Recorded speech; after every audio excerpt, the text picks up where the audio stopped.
సంపద సృష్టి అంటే నోట్ల కట్టలు ప్రింట్ వేయడం కాదు, లేకపోతే గాల్లో నుంచి ఆకాశం నుంచి రూపాయలు రావడం కాదు. ఇవాళ మనం చేసే పని వలన రేపు ఆదాయం రావడం అన్నటువంటిది. ఇప్పుడు మనం ప్రతి కార్పొరేషన్ చూస్తాం, మున్సిపాలిటీ చూస్తాం. అక్కడ బిల్డింగులు ఉంటాయి. కార్పొరేషన్ మున్సిపాలిటీని కట్టించిన బిల్డింగులు, మార్కెట్టు, వస్త్ర మార్కెట్టు ఇట్లాంటివి ఉంటాయి. అవి అద్దెలకు ఇవ్వడం ద్వారా ప్రతి నెల కూడా ఇంతని ఆదాయం వస్తే, ప్రతి ఏడాది ఇంతని ఆదాయం వస్తా లేదా? అవే కదా వాస్తవంగా అవి బ్రతకడానికి ఉపయోగపడుతుంది. ఆంధ్రప్రదేశ్కి అట్లాంటి చక్కటి అవకాశం వస్తుంటే తీసుకెళ్లి ప్రైవేట్ వాడి చేతిలో పెట్టడం ఏంటో అర్థం కాదు. ఇప్పుడు సాఫ్ట్వేర్ కంపెనీలు విశాఖపట్నానికి వస్తున్నాయి. రహేజా వాడికి భూమి ఫ్రీగా ఇచ్చి 99 పైసలకు భూమి ఇచ్చి నువ్వు బిల్డింగ్ కట్టుకుని నువ్వు వద్దులకు ఇచ్చుకుని నువ్వు డబ్బులు సంపాదించుకో అని చెప్పడం ఏంటి? అదేదో శుభ్రంగా ఒక కార్పొరేషన్ లాగా ఏర్పాటు చేసి రాష్ట్ర ప్రభుత్వమే బిల్డింగ్ కట్టిచ్చేసేసి అద్దెలకు ఇస్తే అద్దె డబ్బులు వస్తాయి, ప్లస్ దాంతో ఆ డబ్బులతోనే బ్యాంకు లోను తీర్చుకోవచ్చు. సింపుల్గా జరిగిపోయే పని కదా. ఎందుకు అట్లాంటి పని చేస్తున్నారు? కన్స్ట్రక్షన్ అయితే ప్రైవేట్ వాడికి ఇద్దాం, మనం కట్టలేం కాబట్టి. కానీ అదేం పద్ధతి? రహేజా విషయంలో కోర్టు అభ్యంతరం వ్యక్తం చేస్తే ఇప్పుడు సత్వాకి సంబంధించి సేమ్ విషయం. అత్యంత ఖరీదైన ప్రాంతంలో కోట్లు పలికే భూమి ఉన్నప్పుడు ఎవరైనా ఏం చేస్తారు?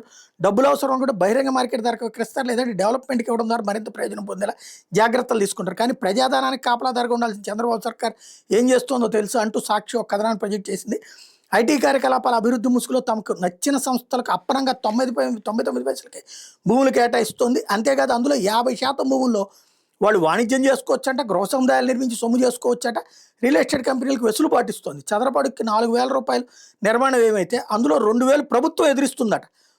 ఉదాహరణకి 10 లక్షల చదరపడుగులు విస్తీర్ణంలో భవనాన్ని నిర్మిస్తే అందులో సగం అంటే 5 లక్షల చదరపడుగులు నిర్మాణం అని చదరపడికి 2,000 చొప్పున ప్రభుత్వం చెల్లిస్తుందట.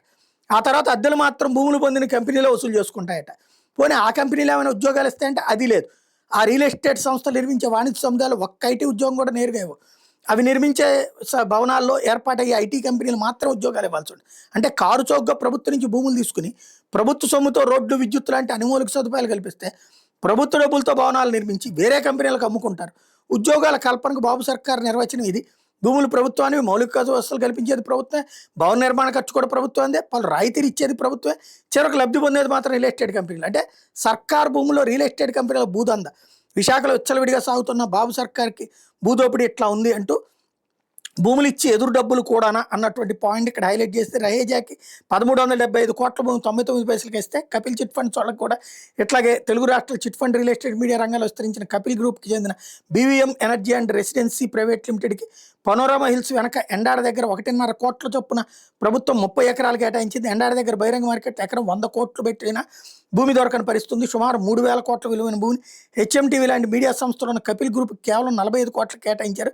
ఇక బెంగళూరుకి చెందిన ASNR global corporation Madhurawada IT hill number 3 మీద ప్లాట్ నెంబర్ 6 వద్ద 2.5 ఎకరాల భూమిని, హిల్ నెంబర్ 4 మీద ప్లాట్ నెంబర్ యూడిఎల్ 6 వద్ద 7.79 ఎకరాల భూమిని 99 పైసలకు కట్టబెట్టింది. ఇలా విలువైన భూమిని పప్పు బెల్లాల కార్పొరేట్ సంస్థలకు దోచిపెడుతుండని న్యాయస్థానం ప్రశ్నించడంతో రాష్ట్రంలో విచ్చలవిడి భూ పందారం జాతీయ స్థాయిలో చర్చకు దారితీసిందంటూ ప్రజల ఆస్తులకు ధర్మకర్తగా ఉండాల్సిన చంద్రబాబు సర్కార్ వేల కోట్ల విలువైన భూములు రియల్ ఎస్టేట్ సంస్థలకు పబ్బెలాల మాదిరిగా అప్పగిస్తుందో పక్కన హైదరాబాద్లో రియల్ ఎస్టేట్ సంస్థలకు వేలం ద్వారా భూములు విక్రయిస్తూ పోటీతత్వాన్ని పెంచి తెలంగాణ ప్రభుత్వం భారీగా ఆదాయాన్ని పొందుతుంటాయి. రాష్ట్రంలో మాత్రం చంద్రబాబు సర్కార్ అత్యంత ఖరీదైన భూములు కేవలం 99 పైసలకే ఖజానాకు తూట్లు పొడుస్తోంది అన్నటువంటి వార్తని హైలైట్ చేశారు.